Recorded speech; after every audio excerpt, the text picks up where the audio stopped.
nous prouve encore une fois de plus que dans ce pays, il n'y a pas l'état de droit, il n'y a pas d'état de droit. Que dans ce pays, c'est la loi de plus fort, c'est la loi des riches. Que quand tu es pauvre, tu n'as pas droit qu'on te défende. Que quand tu es pauvre, parce que c'est les pauvres oh bah, misakaba riche. Donc, on a encore compris par certains Congolais que, parce que quand tu as du succès au Congo, ça veut dire que tu as raison. Quand tu as l'argent au Congo, ça veut dire que tu as raison. Et c'est qui alimente ça? Nous-mêmes les pauvres. Voilà. Maintenant, ce qui s'est passé aujourd'hui, donc, eza soni pour le gouvernement, eza soni encore parce que aux yeux de Yabatwe Belé, et là, qui c'est que, encore une fois, que Mboka Wana, eza penza, il n'y a plus d'espoir pour les Congo. Donc, pour espoir, pour les Congolais, il faut qu'il y ait beaucoup de morts. Il faut qu'il y ait beaucoup de morts, il faut Chilombo bakufa, Kabila bakufa, Basina bango bakufa, Banana bango ayant droit bakufa, soda à Congo, ya Congolais bakufa. Donc, on réfère à un monde nouveau, hein, bino bata Bible, et seigneur pena bosenga nzambe na bino, asala dette na époque à Noé, atinda delish moko boye, eboma bato ebele. Mais bino bato, soko yebi ke osepende bakangi Manique de John, kokota wate. Kokotate, parce que moi je parle pas de Manique de John, je parle na bato ebele o bakangamaka. Encore une fois de plus, to yende côté le melango, parce que biso to mesa côté melango bandakala. Donc soko ebi ke okocha commentaire moko ya buzoba na live nanga concernant que oh Manique de John a zui kokota awate. Je parle pas de Manique de John, je parle de pour nous tous le pauvre, de petits peuples. Je parle de nous tous. Il y a beaucoup de gens dans ma famille, dans ma problème à boy. Parce que au Congo, c'est quand vous avez l'argent, vous avez raison. Au Congo, c'est la personne qui va déposer plainte en premier qui a raison. La personne qui vient après, on lui donne pas raison. Dans tout le monde, ma finga. C'est la première fois que Namona, dans un pays soi-disant, Fachi, on t'a tout, hein, 4 ans de rien foutre, 4 ans qu'on lia foufou. Donc ça veut dire que Moutoko la Cindy, c'est Cindy qui applique la loi. C'est Cindy qui applique la loi. Il fallait pas insulter Cindy, même étant star nebolobaka. On a dit que star azam tout moko béton, hein, béton. Ma fingue yakanango de partout. Vous savez la personne qui a giflé Manuel Macron. À ça dit 24 heures il y a garde à vue. Le lendemain ils l'ont déféré dans le tribunal. Il est sorti là-bas avec un tige. Tige ezanini, tige ezali travaux d'intérêt général. Garçon wana oya beta Manuel Macron à côté bolo côté. Ezate que opo Emmanuel Macron le ba ke bo libérer non parce que ba étudiera pe dossier, ba étudiera pe colère à mutu, ba otie kaka travaux d'intérêt général il y a 35 heures pour ba remettre que même ceux qu'on a fâché, même ceux qu'on a colère, même s'il y a des choses qui ne marchent pas dans ton pays, mais ça te donne pas le droit de lever la main sur quelqu'un. Voilà. Donc bah tu sais la PC tige. C'est la première fois dans un pays où nous voyons tala. Obi bana basi obi nous les femmes, le 8 mars toromo na bino bola tama pute. Droit de la femme, liberté de la femme. Mais il n'y a pas de liberté de l'être humain au Congo, hein. Le 8 mars bokotambo na ma puta na bino ba maman congolaise a soni ma kamsu to kolo bango na français parce que c'est la honte pour nous les Congolais. On arrête une femme, on a vu 5 policiers, hein, ceux qui policiers na bino à la con. Au Congo, les policiers qui n'ont pas de salaire, les policiers qui vivent de corruption, les policiers aussi qui ont bango mbongo, kobanda bango moko na ba PJ na bango, na ba procureur na bango ba kaboli mbongo, ba lamu ki 5h du matin, ils viennent vous arrêter. Ba policiers wana. On arrête une femme, tout le monde est femme policière na groupe na bango te. C'est-à-dire que vous vous déplacez pour aller arrêter une femme, mais parmi bango, moi c'est Azate. C'est-à-dire que ceux qui même Manique de John a s'échangé, à l'ata, un petit peu coûté pe moutakala, coûté pe na kilote, il n'y avait pas une femme parmi. Donc c'est-à-dire que policiers congolais, c'est des gens qui n'ont pas étudié, c'est des koulouna mis en service de l'État. Des Koulouna mis au service de l'État. C'est la première fois na mona batindeli mutu ba mandat d'amener na bino au Congo na e barangote parce que ici na ba pays de droit parce que biso tout obima bamboka wana parce que bamboka wana eza na logique té eza na pauvreté to liaka bien té to tangaka bien té to zora baswe bien té loi pesate yango to kima mboka wana mais quand to kimi mboka wana pona espoir que un jour mboka wana bonga mais yoka mobima no Congo o espérera noter que tu n'as plus d'espoir pour yoso bima. oza susu na espoir mboka wane bonga te makambo elekana mboka ne interesa ko sute Congo ko bonga nango te yo ko kufa bana bakoya bako subir pareil bana na pe komba mesana komona ke mutu moko atelemelaka makambo mboka na te bango pe ba continuer esclavagiste ezongeli biso ti muko ba kozwa mboka na bien bomona ba congolais ba vrai congolais ba zongi na bango susu parce que même aujourd'hui toza ba esclave hein. Tomoni c'est la première fois na mona awa soko sali likambu bake funda yo première chose na commissariat ba luka vraie identité na yo ateza likambu eleki na réseaux sociaux oke ko funda mama Congo ba koluka nanu ba ko banana ko luka vraie identité ya mama Congo mba boso na mona mutu azu convocation na kombo ya réseaux sociaux parce que je pense pas que Manick de John c'est dans son ezana identité na ye bota nanu ba faille ya ba policier moko à la con Manick de John eza même pas na identité na eza sobriquet moko oya bima nango Sidi le cœur c'est même pas dans son identité Sidi le cœur eza kombo moko ya sobriquet ya nini donc c'est dire que pour muto porter mutu plainte il faut y a une vraie identité na yo oya eza na carte d'identité mais vu qu'au Congo il y a pas de carte d'identité mutu azo recevoir convocation na sobriquet. Comment vous voulez que la personne aille se présenter du moment qu'elle a convocation ce n'est pas son vraie identité. Identité n'est solo ezawanate. Eza vraie identité na été sobriquet à Manick de John. Nga personne a moni convocation na kombo eza ngate mais nga na yate nga kuta encore so batine ngata mama Congo entre guillemets parce que na page nanga eza na mikanda page nanga eza association et association nanga eza pe na kombo ya mama Congo. Je peux comprendre mais il faut na mona vraie identité nanga. Il faut qu'on se présente au porter page nanga plainte so na okima makongo oui so que eza page parce que biso awa ba page na biso eza reconnu mais bango na Congo Manick de John aza na page te Manick de John asala ba émission pa bato ba bengsaka kaye botine mutu convocation na sobriquet mutu a ko répondre siko moindre likambu mandat d'amener yango mandat d'amener yango na Congo eza kwanga na lipa oh soki kwanga na Thompson lipa na nguba likamuke mandat d'amener likamuke mutake garde à vue est-ce que mutu bakangi na tongo mbala moko déféré na makala wane zamboka nini même awa assassin na ba pays de droit assassin ça la rata 72 heures na garde à vue mutu abomi mutu asala rata 72 heures na garde à vue le temps ba sala ba enquête ba créer ba bloko ba senga ba contacter juge ba contacter procureur ça prend du temps mais automoni bazo ba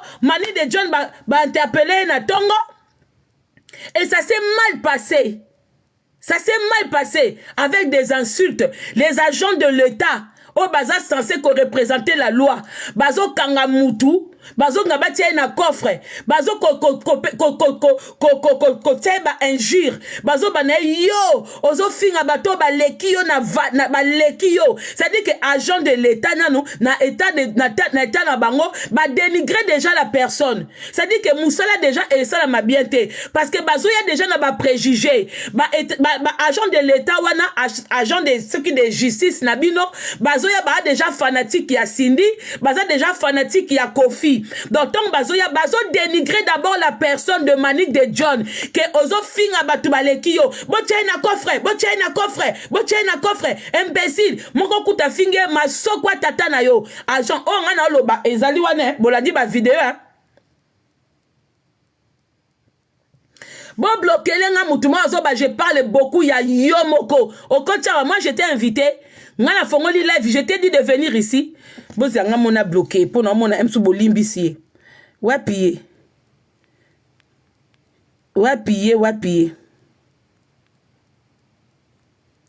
ba modérateur nanga s'il vous plaît awa wana c'est déjà fait hein? Merci j'adore Zaka wana merci beaucoup koyoka mawate kotia pe na sourdine te hein? Bloqué kamu bloc ba sourdine wana kutu na linga ngote s'il vous plaît makambo tia bato sourdine j'ai pas besoin bloqué kaka bloqué kende libela na besoin na été bloqué hein j'adore sourdine te faut na tia béré modératrice merci bozela s'il vous plaît na moni béré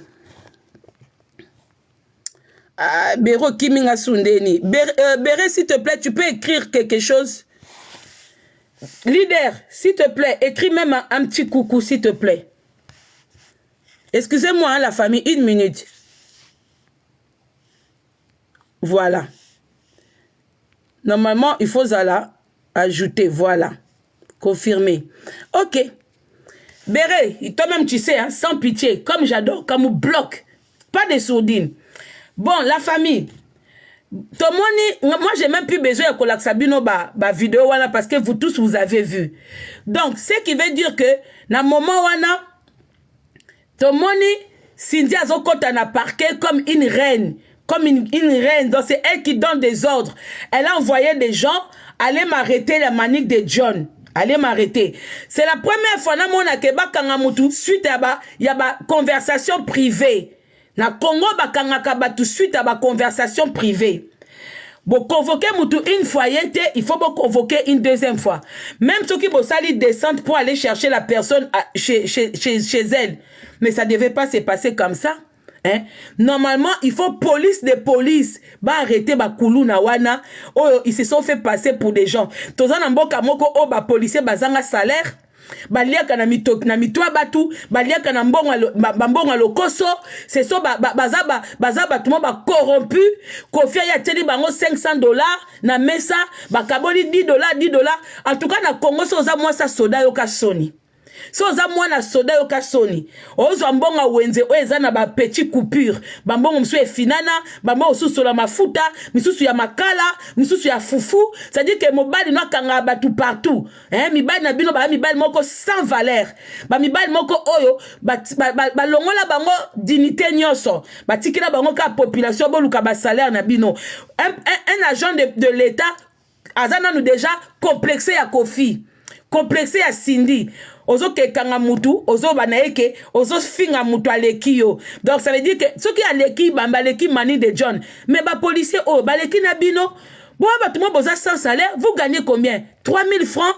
Bino ba policier. Si vous dites à mani de John que azo finga bato baleki, mais batongo pe baleki bino, prévenez, vous travaillez pour des vous ne travaillez pas pour l'État. Vous travaillez pour des riches. Ce que riche, mon abino ba moins que rien. Moi comme même des procureurs, boza ba moins que rien, même ba juge, boza ba corrompu sur corrompu. Dans la Congo tout le monde, les gens, les pauvres souffrent. Yo pe na famille non et si arriva que na Congo koko kwisa, okoko tout amutuka ya général moko boye, ce qu'a décidé là ils sont kwana na makala kola na makala. A celle coûte ata 24 heures ya garde à vue à l'équipe maman parce que Cindy ayaki. Cindy ko ça va ko baxila bango sous $500 likolo bon mémé na makala ba sambisiete ba yokisiete. Normalement une personne comme Mani de John ça se voit c'est une personne qui est fragile. Na désolé. Pour le lobo ba que famille à Mani de John il fait bima. Moi je demande à la famille de Mani de John manifestez-vous parce que Aouti quand même dans le néanté. Quand on attend parler Mani de John, on sent quand même Kazana Bandeko. Oui. Peut-être Botika qui n'a pas délire na wana, mais quand il y a un problème, il faut bon se manifester. Hein? Ba kofi wana bazana ba famille na ba poto comme ba kofi ba obima ba yanke bazobima ba pomba na Congo parce qu'ils ont l'argent mais awa wana poto mais surtout bino bata Londres boko mutoko la rifine wana boko kange bo betie pe na ba kwa mokochi. Moi je vous comprends plus les Congolais, c'est dire que bango ba bimisa mapeka na bango na ba Congo mais na ba pays oboye bon mona bino ndeti awa na France mukala ya kofi hein Moukala Kofi Sandra Kazadi a se promener partout na Saint-Denis Awati. Comment botika kaye? Comment vous laissez de telles personnes à bozobanga ba garde à vue? Non. Hein? Il faut besoin raba ngale mtoko la Sandra Kazadi sona c'est moi mobile na koko signé toke sa mangabi ce sont des personnes on na ba mboka na biso bazo sa mabebele mais kuna bazo condamner bangote parce que ba mona na moi bambongo. Mais Congolais, beaucoup de Sandra Kazadiwana, félicitations, via Kangisiye, vous êtes malade dans vos têtes. Quel genre d'arrestation? Quel genre d'arrestation? Vous cautionnez ça. Mais Fatio raté 4 ans na yo, hein? Au raté yango. Hein? Donc ça veut dire que Batoko ba Kofi,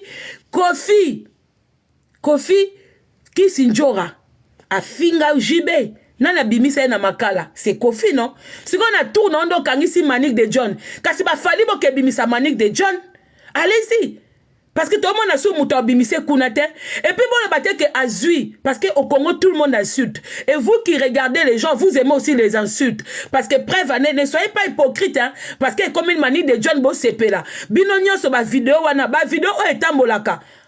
Et ça, ma vidéo, ma fingate. Bon, kangelanga blessing. Bon, bloquelenga. Voilà, merci beaucoup. Au revoir. Bon, limbi sa koutouté. Si on a battu Missoussou, maman Gisèle a kolobake, mais ça ne se fait pas au Kabato au Balouki. Non. Elle est venue parler parce que à Monique arrestation wana est abusif. Ce n'est pas normal. Quand elle solo ya nani Cindy Bimana Fali et comme ça mutuchi na makala. Cindy c'est qui? Cindy za mutal boso afinga mi na Congo, yemoko Kofi, alala mama na eti. Alala mama na e batu baloba ngo, akangisa banane.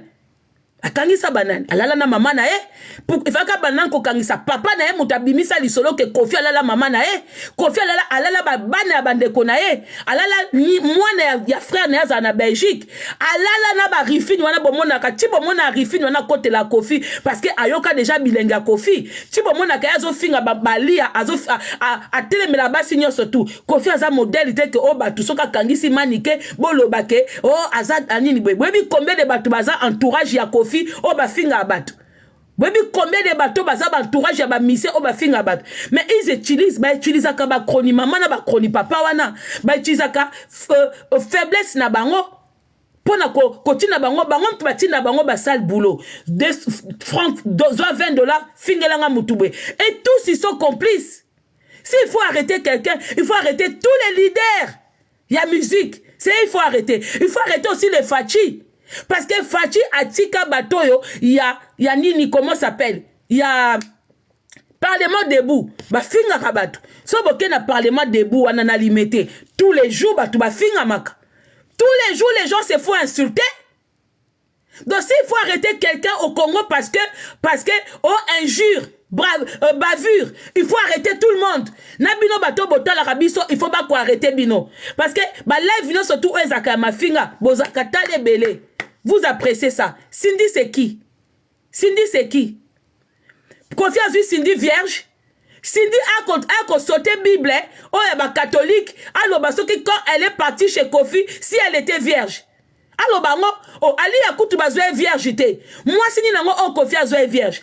Kofi azwa mwana batu béni, azwa vierge, azwa virginité na akenda na wapi. Asuka na wapi. Peut-être on peut dire que la seule personne au biso to yebi que Kofi azwa vierge. Eza mwana ana béni. Botela ba vidéo béni wana koma kosala. Ça se voit kazana ba séquelles. Vous pensez que les séquelles c'est quoi? Ba séquelles ba tusu ba vivaka. Vous pensez que c'est quoi? Est-ce que Kofi a un modèle koko kangisa mutulelo? Bon applaudir pe, beaucoup peut kobenga Cindy honorable. Donc ça veut dire que Namboka wana Cindy aussi fait la loi. Cindy peut décider à quel moment on peut arrêter une personne et à quel moment on peut libérer une personne. Après besoin qu'on ça balai vobake, basenga Cindy pardon. Pardon de quoi? Elle est qui? A comme une Zambé? A comme une Zambé? Cindy c'est qui? Hein? Bozo kwa kanga mutu na pyjama, vous la laissez même pas le temps de s'échanger. Et puis no bana mibali bozo moi si bozo azakutu elle pas mais bozo bendaye. Botala non ngafuna usabino ba insulte o ebimi na ba Jean wane même si busi boyoka kyango wa pi téléphone wana bo excusez nga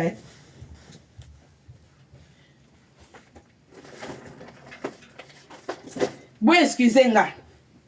Même si boyoka kiango, mais il faut boyoka ngo lisusu. Excusez-moi vraiment. Soit disons gens de l'ordre, hein. Bato baza censé faire appliquer la loi. La loi c'est pas pour les riches, c'est pas pour les pauvres. La loi est applicable pour tout le monde. Si vous arrêtez quelqu'un, la première chose, il faut d'abord sécuriser. Tout le monde a kutu bato batia ba bombe, oh batu ba kufa awa na France. Tant bazo kanga bango, batia bango na boloko na protection parce que bazo banga keso batia bango na ba détenu mususu de peur que baboma bango ou basala bango mabe. Vous devez protéger. Mutusi botie ba menotte. botier ba menottes, ça dit que elle représente plus un danger. Bazo benda déjà menottes sont qu'on bouger, ça se resserre tout seul. Bazo benda musu sazo ba botier na coffre, botier, mais ça c'est un pays de merde. Ça c'est l'image qui sort d'un pays. Ce n'est plus oh ma finga ya Manique de John. C'est ça ce que ma finga te. Et ça que bota la justice ya mboka oyo. Ça peut vous arriver. Et je suis sûr que ebele pe bozana boto tapoter. Merci beaucoup bandeko bo tapoter. Ebele bozawana na ba famille na beaucoup ya déjà na ba justice aboy. Parce que na Congo mutake fundo en premier, il a raison. Yo yena sima bolingo yo côté parce que la personne qui part en premier abimi simbongo comme ajawana bazanga ba bureau bazanga na mituka service. Ce sont des gens on écoute va se retourner vers l'état vers Chulombo après ça bango ba moyen pour bazwa bango na valeur nani ngazwa kabino ba na valeur bino ba congolais oyo ba soda pauvre oyo pauvre mentalement pauvre physiquement hein. To soki atakangi mutu 1000 francs azomona ngombongo ebele olebo lukanan bo rétablir ata dignité na bino hein bozanga mituka service ba bureau na bino vous avez même pas honte bozana ba souciat moi makasi wana plus de 90 degrés de chaleur bokanga na ba tol moko ba souciat bozanga ba imprimante bozanga ba ordinateur bozana lokoté tout ce que vous avez c'est du vol moi biloko moi mbongo ya kolia. Et ça, il y a vol. Vous n'avez même pas honte. Tant qu'à Mtoko la Kofi, il vous dit que allez-y arrêter quelqu'un, déférez yé, namakala, vous êtes beaucoup comme ça, bandeko. Moi, personnellement, attends à lingi moutouté, attends à lingi moutouté, mais quand il y a des choses vraies qu'il faut dire, toloba. Nenea, azane nemi po afinga anga, fi wala nenea. Oh, bien, soyez que Aïba Noëlla m'a dit ngambongo. Mais c'est normal que Néné Akima. Je comprends maintenant pourquoi Néné Awana Mageto Finga Nakame, c'est la vérité. Il faut Akima. Parce que Maga Yibimbongo a dit que ce qui a passé dans la justice, a même pas tant que c'est justifié, Mbongo Kenaki Wapi, a koki komando zongisa, a koki nebamo makala, a préféré Kima na ye. Abi Mamboka parce que Namboka oyo même si j'ai tort parce qu'il y a des fois aussi mutako dev sopembongo mutako sibi sopembongo mais si tu reconnais que tu peux rembourser baby so ba 4 ba koko 4 no peke ba tunyo tu peux rembourser combien par mois ba peso pe sursis mais aibi que ekoleka bongo te. Et c'est que ça va pas se passer comme ça. Et puis que des années, Noëlla Madinga, Aza Mutumoko, Akoko na moi bambongo kolekanga, a ofundanga awa, Tamuki mananga. Bate bele ba ki maramboka wana, je comprends. Hein? Parce que bate bele bazana makala wana, bazaba innocent. Bien bokanisi, mutuko tazo beta chèque awa. Na poto, ayibi pe. Mais à comme le tribunal batiki ba PCK avertissement sursis que to ben to mona oli sousouté et lo koni la routine na Manique de John Bolo ko ezawana et lo konin dans ce cas bokanga ba kroni mama nyoso ya Congo bokanga ba kroni papa nyoso parce que et tous banyamako wana ce sont des gens qui insultent seulement banyamako ba ken piana ba finga ba fali ba mona pasi ba faire ba mona pasi ça dit que na Congo il y a pas d'analyse Congo ezake na linga fali na ondo finga faire na linga faire na ondo finga fali ba mbutali kasuwana ba monisa ba monisa faire pasi na mafinga hein ba Manique wana ba seri moko ba finga ba tupo na Kofi quand c'est pour Kofi ezelengia quand c'est pour Kofi ezelengia. Hein? Quand c'est déjà police de police, il fallait qu'il va maintenant arrêter Batouche.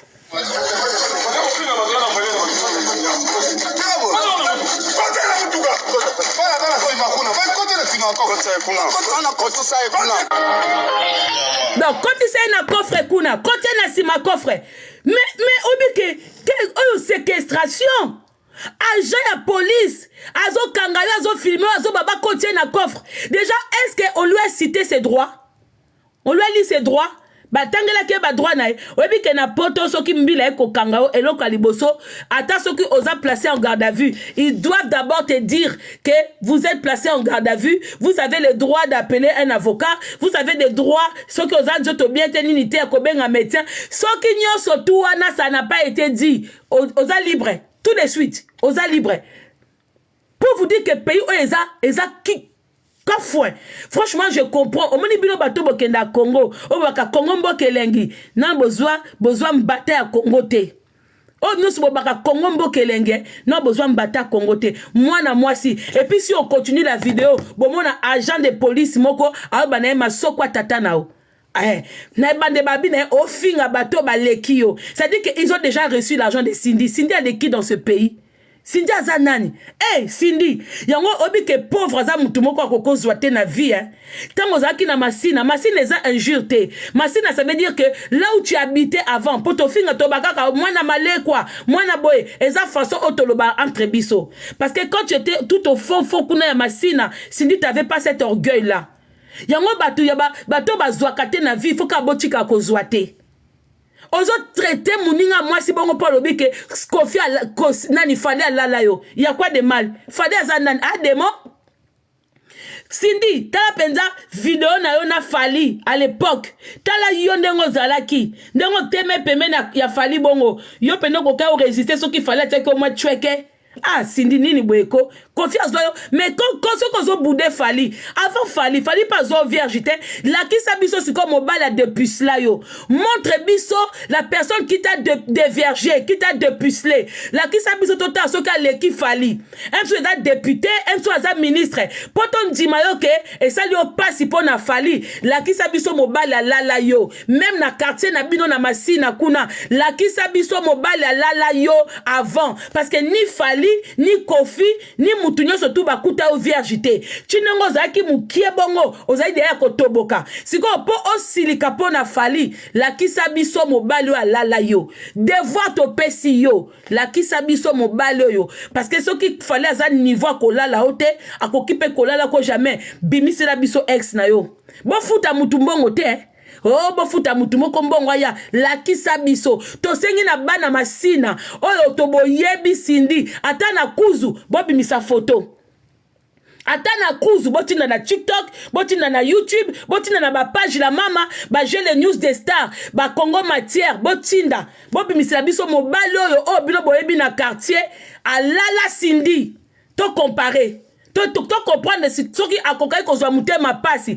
parce que pour regretter mutu oya lala yo il faut que c'est que ozaki na niveau c'est que même n'importe wana Cindy azaki na niveau mobile liboso lala ye aleki fali aleki aza niveau ya Kofi yango ya bona ye fali parce que mobile liboso oya lala ye aza niveau ya Kofi donc bon bimisela biso bana masina dodo kolo na bino soko yebi ke na bomwana au final Cindy mabele au quotidien misapi na tinel na douche na kikoso bwaka na mayele sala faux compte bimisela biso matière parce que Cindy elle se croit que Cindy carrière ne koufi Cindy oboni yo penza ndeko ya kapoto te fandanoka na Congo bodondwa na bino na Congo ngo po bokomi ba honorable na yo pe Cindy komi honorable bino tu bokomi ba honorable mais basi obo se pela po manika afingi soki ngaza ki ba YouTube ba kroni mama ya Congo bo se pela te po bino no surtout ba kanga bino ba arrestation abusif ba filma bino ba sengisa bino ba pardon ba filma bino ba condition moko ya bien te so bozaki batumo bolinganaka bokoki kotala bokoki kosangana pe boloba pe trop c'est trop bo dévoiler bango bo bakeba la bino po ebele pe balala bino ba kroni mama ba mission ebele balala bino to yebi ba profiter na ba faiblesse na bino oh viens na ngana futela ngandaku viens na ngana kabela nga sang bino nde bozawana na ba feman ba leka bino donc il arriverait un moment faites-vous justice. Bato boyambaka Manique de John na ba émission bato obino parce que Manique de John notre tika comme on a été atie vidéo azolo baye moko bino mtu boyambaka na ba émission bino mtu boyambaka et quand on voit Manique de John comme ça se voit qu'elle est faible Ça se voit qu'elle a beaucoup de chocs. Mais malgré ces chocs, quand elle sent que son enfant est en danger, ayaka koloba. Parce que afani na mila ya ba musicien, ayebi danger za nakati, ayebi kisi. Et elle sait qui est Kofi. Botala bien, mani de Jonathan kumisi Kofi, akumisa Kofi mingi belete. Akumisa Kofi mingi belete parce que azana ba sekel oh ya mabe oh Kofi asala babia kisi njo rozandoki omoni soki Kofi mtaboma babia yom to livra babia. Pour Babia pas à lingo mingite. Babia pe quand il avait compris qui toi tu étais. Lelo comme on a baki yoza famille à Babia te. Ozano ba cousine moko ya mite mamabe. Parce que yoza capable à côté quand même moi na noa moi si wana. Poka batuba mona yo. Ozo ba ke moi na Babia aena ndaku nona mbeli. Vous prenez des gens pour des cons. Ndaku batuba bimie bele bongo. Moi na zazoba. Mutu azwa ko cha mutu mbeli. Alati moi lamba na ya moi de côté. Aye pe na